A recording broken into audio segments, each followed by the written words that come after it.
Most roads in the North Country lead somewhere practical. A farm, a village, a river crossing. But Scotch Settlement Road, that one was carved out for one reason, and one reason only. To disappear. Locals, they might tell you it was named for the Scottish settlers who once lived there. And sure, that part's technically true, but what they'll never say, not outright, is what those settlers were really doing in those thick woods and stone homes.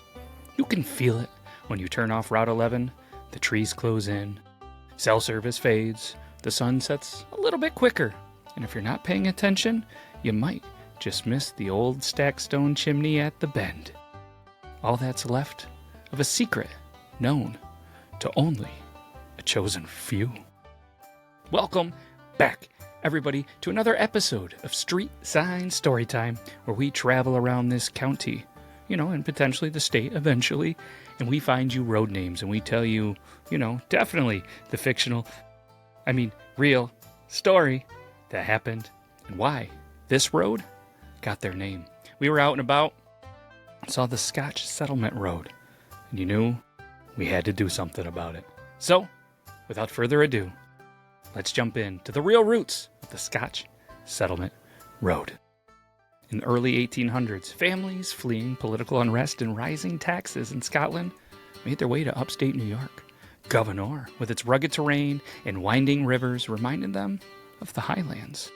They didn't come with much, just strong backs, wool blankets, and in one case, a smuggled copper still from Inverness, packed beneath a wagon load of hay. They built the Scotch Settlement Road with their bare hands. Barns, root cellars, hearths big enough to hang a quartered deer. But it was what they built beneath those homes that mattered the most. Hidden rooms, trapdoors, and tunnels leading into the forest.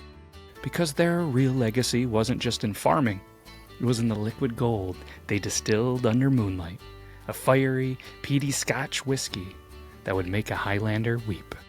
They passed it down from generation to generation. No labels, no taxes, just barrels, stash, and hollow trees, or behind, false walls. Then came the winter of 1851 that changed everything. A government agent named Archibald Pike was dispatched from Albany. His mission? Sniff out and shut down illegal distilleries in the region. He started in Canton, then made his way through DeKalb. But when he reached Governor, locals say he got a little bit cocky, asking pointed questions at the local taverns, threatening to search homes. Folks warned him not to go poking around the Scotch settlement. That road don't forgive, they told him.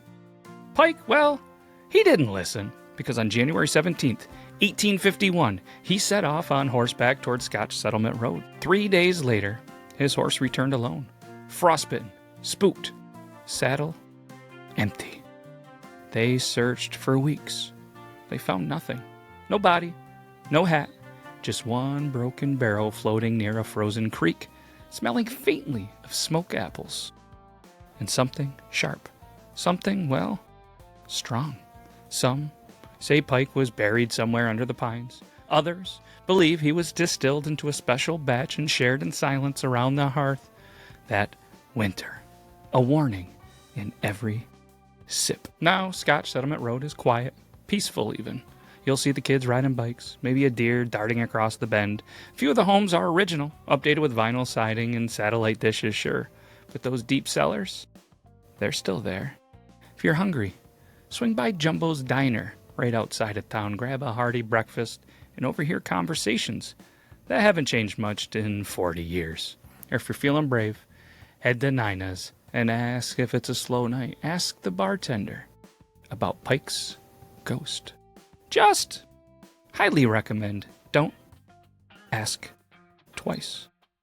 The bartender might just lean in and say, "You've already had a taste." Locals swear the barrels are still out there, buried in forgotten sheds, sunken in nearby ponds, hidden behind hand-built walls that don't quite sound right when you knock. One legend says there's a ledger, an old handwritten notebook that lists every batch ever brewed, sealed in wax and tucked into a chimney flue on a now-collapsed cabin along the road. If you find it, you inherit the still, the recipe, the burden. But be warned, once you know the secret, you don't ever unknow it. So next time you're out in the Governor area and you see the sign for Scotch Settlement Road, maybe take the long way home. Roll down the window. Breathe in the air. If it smells faintly of smoke, sweet grain, and old oak, keep driving. And don't look in the rearview mirror, because the road doesn't forget, and neither do the settlers. And that's all we have for this week's Street Sign Storytime. We'll do it again next week. Go make yourself a little drink and enjoy the rest of your day. Unless you're at work, don't do that. Wait till later. And don't drive if you're drinking. That's just dumb. But either way, we'll be back. And if you have a recommendation of a road, let us know in the comments. We would love to do it. But that's all we got. Take care, everybody.